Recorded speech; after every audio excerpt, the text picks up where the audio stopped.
Assalamualaikum warahmatullahi wabarakatuh. Selamat siang dan salam sejahtera bagi kita semua. Perkenalkan, saya Dewi Eka Sari Kusumastuti, salah satu dosen program studi pendidikan khusus Fakultas Keguruan dan Ilmu Pendidikan Universitas Lambung Mangkurat. Video ini dibuat dengan tujuan untuk memenuhi salah satu persyaratan sertifikasi dosen tahun 2023, yaitu pernyataan diri dosen dalam unjuk kerja Tridharma Perguruan Tinggi atau PDD UKT-PT khususnya pada aspek pengajaran. Perkenankan saya kali ini untuk menjelaskan mata kuliah yang saya ampu, yaitu mata kuliah Pendidikan Anak dengan Spektrum Autis dengan metode DIA atau Delivery, Interaction, and Assessment. Delivery merupakan bagaimana cara menyampaikan materi agar bisa diterima oleh mahasiswa dengan baik. Kemudian interaction, yaitu bagaimana proses interaksi dengan mahasiswa selama proses pembelajaran berlangsung.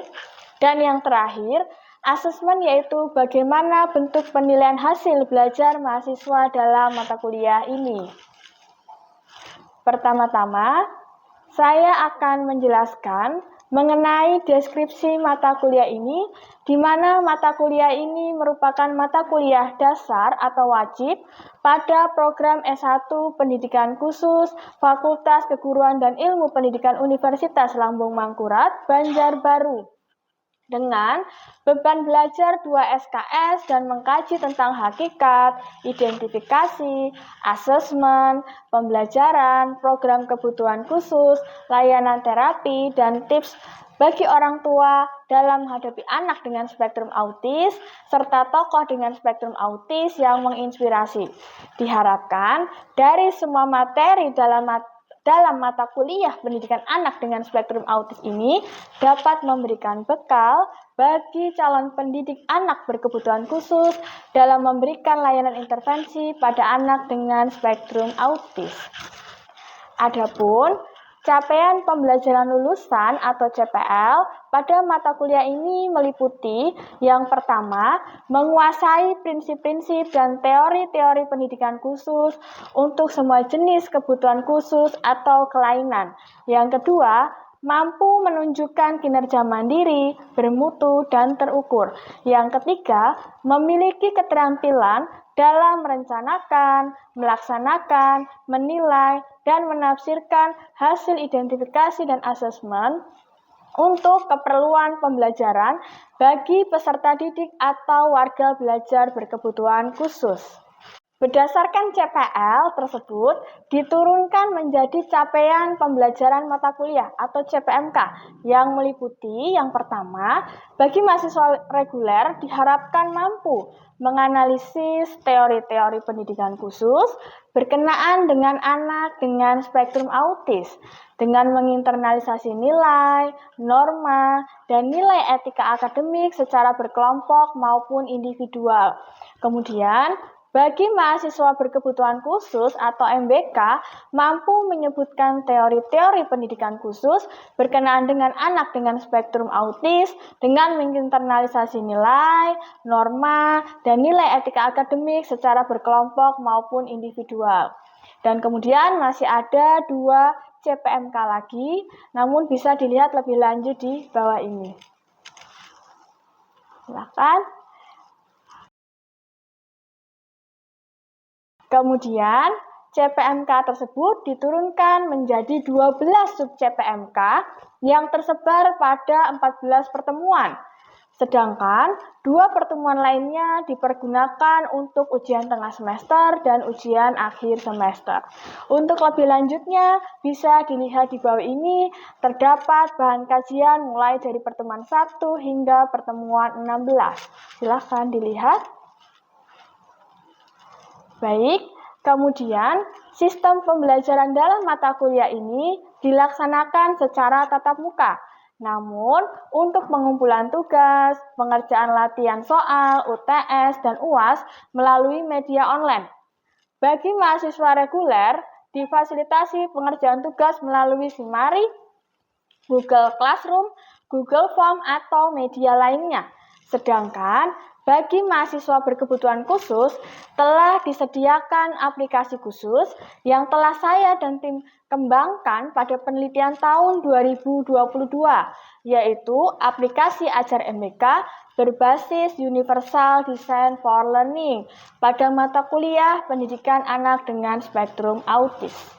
Mata kuliah ini menerapkan discovery learning yang terdiri dari ceramah interaktif, tanya jawab, studi kasus, diskusi kelompok, presentasi, dan kuis. Adapun rincian dari kegiatannya, pertama-tama saya memberikan pengantar materi perkuliahan, kemudian melakukan tanya jawab dengan mahasiswa, kemudian mahasiswa diberikan kasus dan diminta untuk mendiskusikannya dalam kelompok, kemudian perwakilan kelompok presentasi, dan di akhir perkuliahan diminta mengerjakan soal. Pada pertemuan yang lain, juga ada diterapkan case method dengan melakukan studi ke lapangan secara langsung untuk mengidentifikasi anak dengan spektrum autis dan melakukan observasi layanan pendidikannya. Kemudian, kasus yang ditemukan di sekolah dipresentasikan pada perkuliahan dan didiskusikan bersama. Sedangkan untuk sistem penilaiannya, kumulatif dari tugas individu ada 15%, kemudian tugas kelompok 15%, ujian tengah semester 30%, kemudian ujian akhir semester 40%. Secara lebih rincinya, tugas individu adalah mengerjakan soal, sedangkan tugas kelompok terdiri dari tugas presentasi teori dengan membuat PowerPoint dan modul, serta tugas presentasi hasil studi lapangan dengan membuat PowerPoint, laporan, dan video studi lapangan. Kemudian untuk UTS dan UAS berupa pengerjaan soal. Sekian penjelasan dari saya mengenai mata kuliah pendidikan anak dengan spektrum autis untuk mahasiswa program studi pendidikan khusus Fakultas Keguruan dan Ilmu Pendidikan Universitas Lambung Mangkurat. Berikut ini merupakan cuplikan dari proses pembelajaran yang saya laksanakan secara tatap muka di ruang kelas. Selamat menyaksikan. Assalamualaikum warahmatullahi wabarakatuh. Waalaikumsalam warahmatullahi wabarakatuh. Sebelumnya untuk mengecek semangatnya ya. Nah, kalau ibu berkata semangat pagi dengan hari. Kemudian kalau ibu berkata apa kabar, dijawab luar biasa, gitu ya. Semangat pagi. Pagi. Apa kabar? Luar biasa. Nah, Bapak ini melatih kefokusan ya. Mungkin ada yang berubah gitu. Nggak apa-apa, tapi kurang lebih sudah kompak semuanya ya. Nah, jadi sebelum kita mulai untuk perkuliahan hari ini, alangkah baiknya kita mulai dengan berdoa. Ya, jadi ibu minta tolong untuk salah satu dari kalian memimpin doa. Silakan kami dibantu. Mungkin posisinya tidak mengenai layar. Ya. Sebelum kita memulai hari ini, izinkan saya untuk memimpin doa. Silakan untuk berdoa sesuai saya masing-masing. Berdoa selesai. Baik, terima kasih kepada Aini yang telah memandu atau memimpin doa pada hari ini. Sekarang akan lebih semangat lagi ya, seperti sayur tanpa garam ya. Nah, kalau misalnya kita tidak mulai hari ini dengan penuh semangat, nah salah satunya dengan kita berpantun. Nah, seperti biasa ya, untuk menyemarakkan ya kuliah hari ini, tolong dicatat kalau ibu ada berkata kata-kata pantun begitu ya. Pohon randu banyak durinya. Cakep. Tangan bermain kaki melangkah. Cakep. Sambut siang ini dengan gembira. Cakep. Semoga kita mendapat berkah. Amin. Baik, terima kasih. Jadi ibu harap ini menjadi doa untuk kita semua ya. Semoga perkuliahan hari ini diberikan kelancaran. Pertemuan minggu lalu kita sudah membahas nih ya mengenai pengertian atau siapa itu anak dengan spektrum autis secara garis besarnya. Kemudian apa saja gitu ya faktor risiko yang menyebabkan anak mengalami gangguan spektrum autis. Nah, oleh karena itu ibu ingin sedikit kalian merecall mengenai siapa itu anak dengan spektrum autis. Ya. Silakan, coba ada yang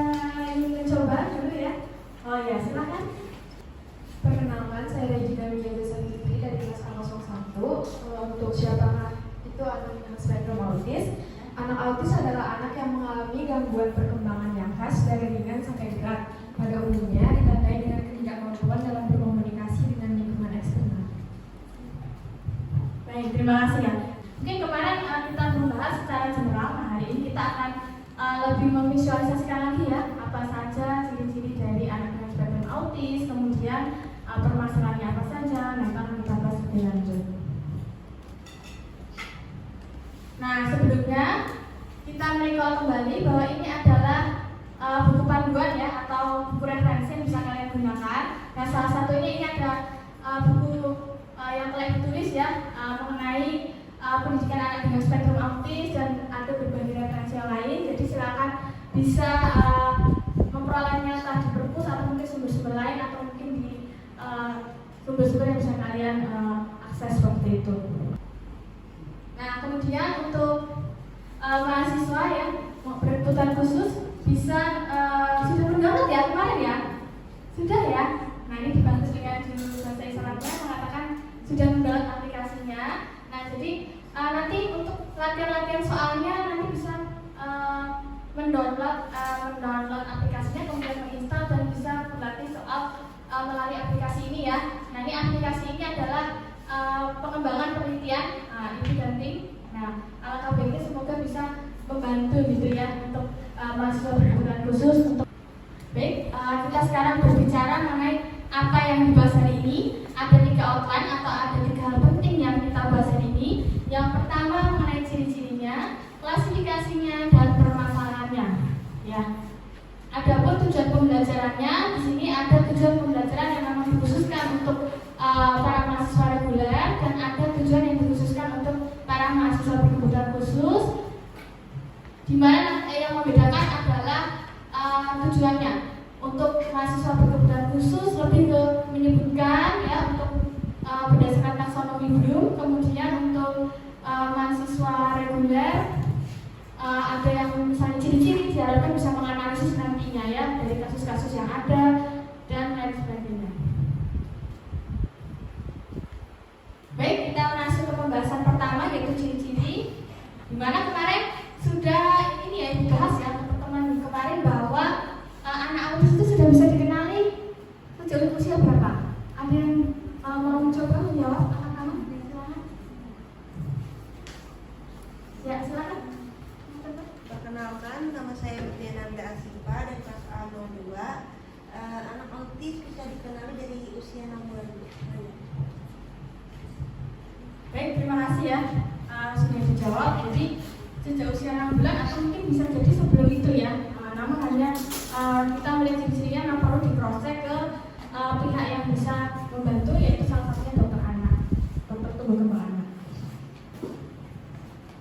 Baik, kita masuk kepada ciri-ciri. Nah, kemarin kurang lebih sudah disebutkan oleh Regina tadi ya bahwa permasalahannya ada 3 titik. Kalau menurut DSM-4 itu ada 3 titik ya, interaksi sosial, komunikasi, kemudian perilaku.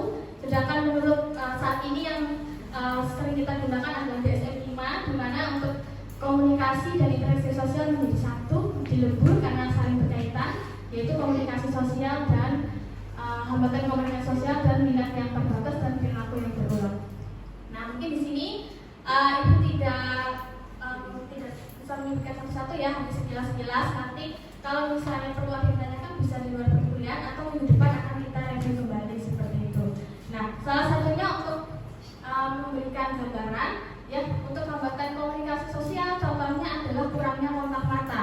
Nah, di sini untuk anak autis sendiri bahwa bukan berarti tidak ada kontak mata sama sekali ya. Mereka memiliki kontak mata, tapi durasinya tidak sama dengan kita ya. Tetap ada. Ada yang mungkin memang apabila telat penanganannya bisa jadi sama sedikit ya untuk durasinya. Tetap ada, tapi durasinya yang membedakan seperti itu. Kemudian salah satunya untuk terkait perilaku, contohnya adalah membariskan mainan. Nah, jadi mereka itu berperilaku, bermainnya itu berbeda ya dengan anak-anak pada umumnya ya. Nah, kalau biasanya mobil itu gimana bermainnya? Dimaju mundurkan, kalau mereka cenderung suka menata sesuatu. Jadi mobilnya itu diletakkan secara berurutan. Jadi memiliki pola permainan yang berbeda dengan kita pada umumnya. Nah, ini ada kita sambil jalan ya, kita bahas kembali. Kalian bisa mengakses materi ibu di Google Classroom, di Simari, atau nanti kita diskusikan kembali melalui grup WhatsApp ya untuk mengakses materi ini. Baik, selanjutnya kita berbicara mengenai klasifikasi ya. Klasifikasi anak dengan spektrum autis. Balik lagi tergantung dengan kita ya, melihat dari sudut pandang mana. Nah, di sini ada berdasarkan muncul kelainannya, berdasarkan intelektualnya, interaksi sosialnya, dan berdasarkan prediksi kemandiriannya. Ibu ambil contoh satu ya, berdasarkan intelektualnya. Nah, di sini ada yang autis yang dengan keterbelakangan mental sedang dan berat, ada juga autis yang keterbelakangan mental ringan, ada juga yang tidak mengalami keterbelakangan mental. Jika kita lihat dari intelektualnya. Nah, begitu juga ketika kalian melihat dari sudut pandang yang lain. Nah ya, itu salah satunya. Kemudian jika kita melihat dari klasifikasi. Nah, klasifikasi anak dengan spektrum autis itu ada autis ringan, sedang, dan berat. Coba, ada yang mencoba satu saja untuk autis berat itu seperti apa kalau menurut pemahaman kalian? Silakan, ada yang mau mencoba? Coba untuk Lamia, coba Lamia. Yang diingat atau mungkin menurut persepsi Lamia mungkin pernah membaca buku atau pernah diskusi dengan ibu sebelumnya atau bagaimana, silakan. Kenapa saya lihat, menurut saya kalau autis berat itu kontak matanya sangat-sangat kurang. Perlu beberapa kali manggil baru nengok. Bahkan sama sekali nggak. Bahkan dia bisa nggak nengok. Ya. Itu ya. Bahkan mungkin tidak ada kontak mata yang sama sekali. Kemudian salah satunya bisa jadi anak ini juga cenderung menyakiti diri sendiri. Nah, yang memang harus diberikan ya treatment yang khusus begitu. Baik, ini nanti bisa sambil kita bahas ya di Google Classroom atau media yang lain. Kemudian kita masuk kepada permasalahan ya, permasalahan anak dengan spektrum autis. Nah, ini nanti kita minta tolong membentuk kelompok sebentar ya. Nah, adep-adepan atau gimana? Adep-adepan ya maksudnya. Nah, di sini ada masalah autis itu ada berkaitan dengan masalah sensori integrasi. Sensori itu indera ya, tahu ya sudah ya? Pernah mendengar ya, familiar ya? Kemudian ada masalah perilaku sosial, masalah bahasa, masalah komunikasi, dan masalah interaksi sosial. Nah, pada hal ini, oleh karena itu ibu mengajak kalian untuk membaca sedikit ya. Nah, ibu kirimkan ya untuk linknya ya, untuk link link untuk mengerjakan. Nah, silakan nanti kalian kerjakan ya. Nah, ini ibu kirimkan sebentar.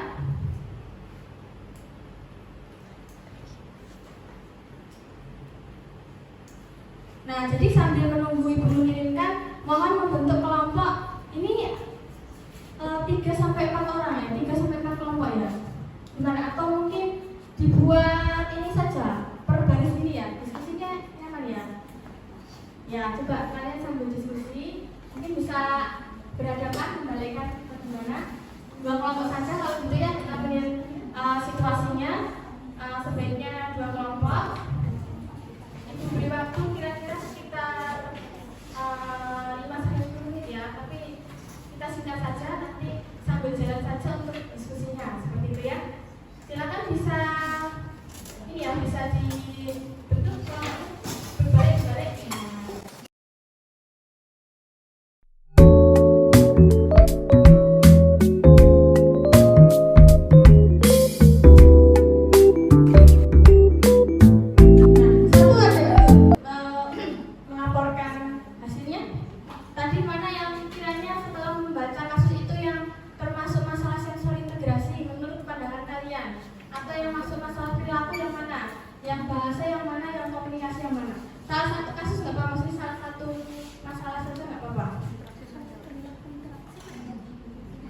Gimana? Ini kelompok 1 di sini, kelompok 2 di sini. Nah, silakan untuk perwakilan kelompok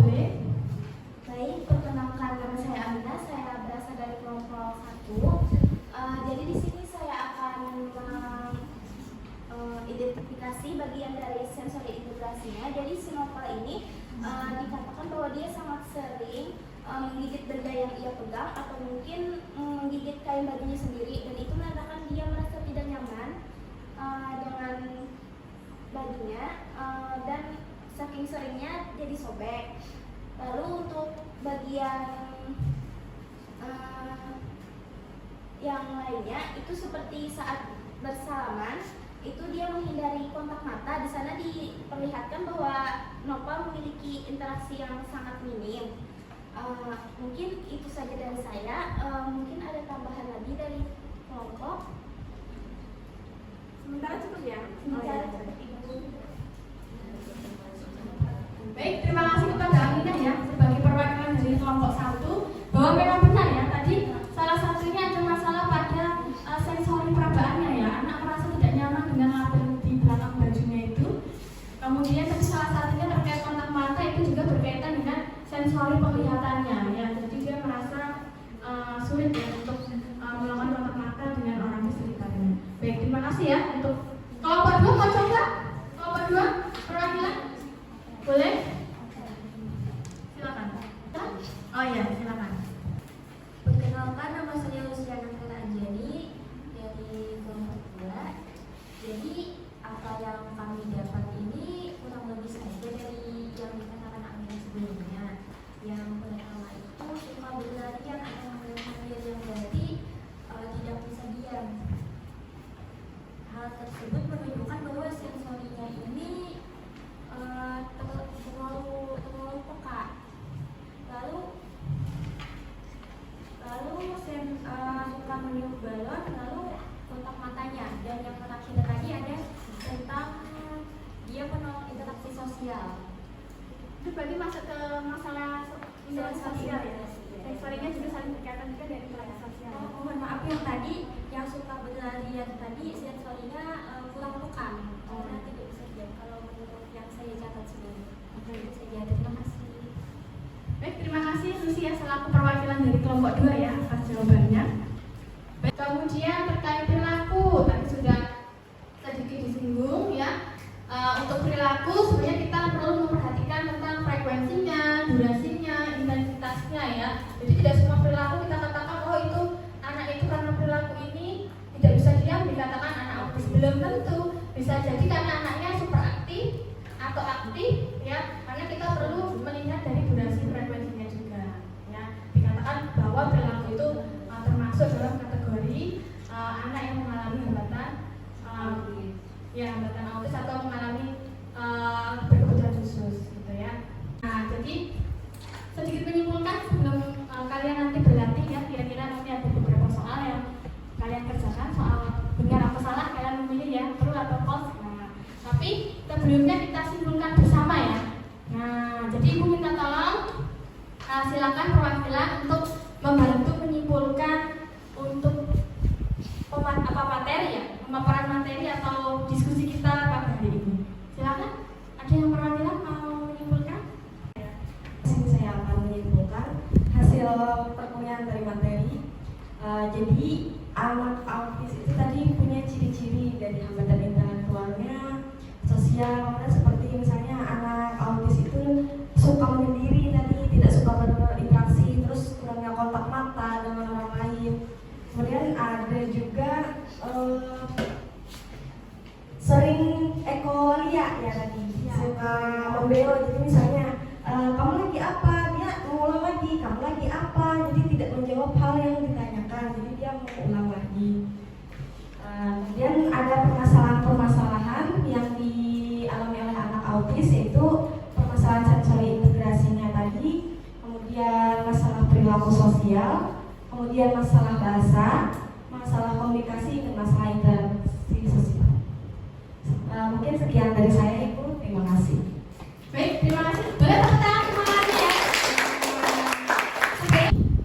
Nah, namun sebelumnya Ibu minta kalian untuk mengerjakan soal sebentar ya. Nah, untuk merecall ya, untuk recall ya, kita untuk mengetahui sejauh mana gitu ya, apa yang belum kita pahami atau apa yang sudah kita pahami. Baik, silakan buka HP-nya masing-masing. Ibu akan mengirimkan untuk link ya, soalnya ya.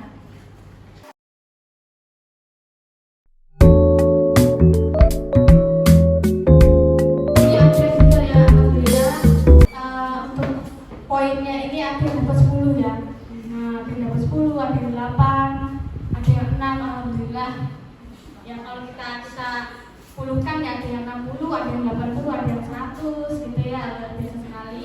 Semoga ini bisa kita ini ya lanjutkan ya, kita belajar bersama. Semoga bisa membekali ya nantinya ketika kalian lulus kuliah nanti bisa membuktikan diri ya untuk berkontribusi ya dalam melayani pendidikan anak berkebutuhan khusus dalam konteks ini anak dengan spektrum autis.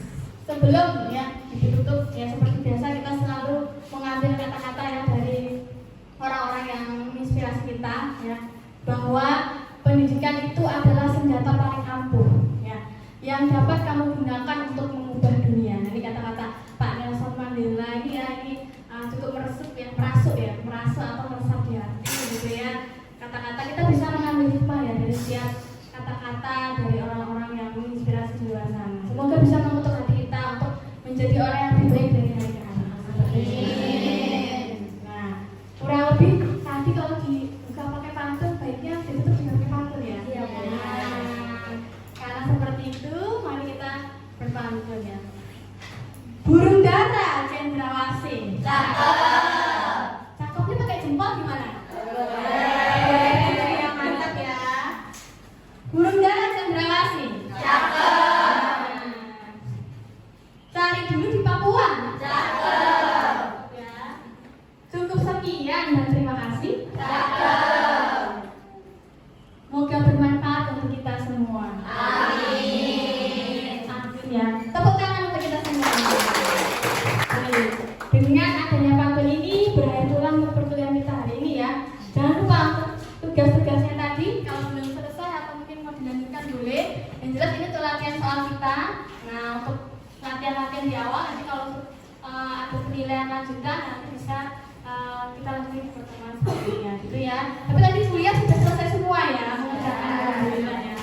Luar biasa. Mungkin itu saja ya. Sampai jumpa untuk pertemuan perkuliahan minggu depan ya. Kurang lebihnya Ibu mohon maaf ya jika ada salah-salah kata.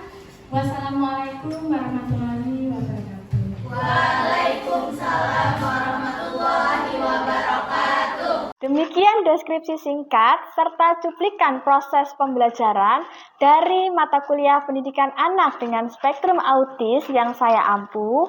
Semoga dapat memberikan gambaran mengenai kinerja pengajaran yang saya lakukan, khususnya pada mata kuliah pendidikan anak dengan spektrum autis di program studi pendidikan khusus Fakultas Keguruan dan Ilmu Pendidikan Universitas Lambung Mangkurat.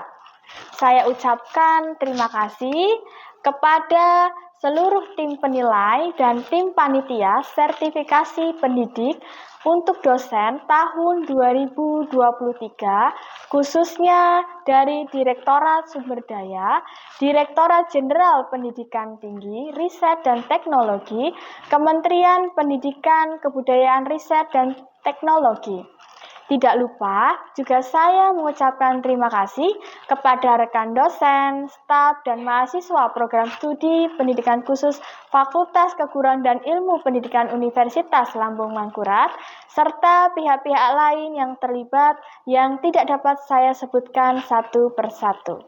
Demikian yang dapat saya sampaikan. Atas semua kekurangan dari saya mohon maaf yang sebesar-besarnya. Wassalamualaikum warahmatullahi wabarakatuh.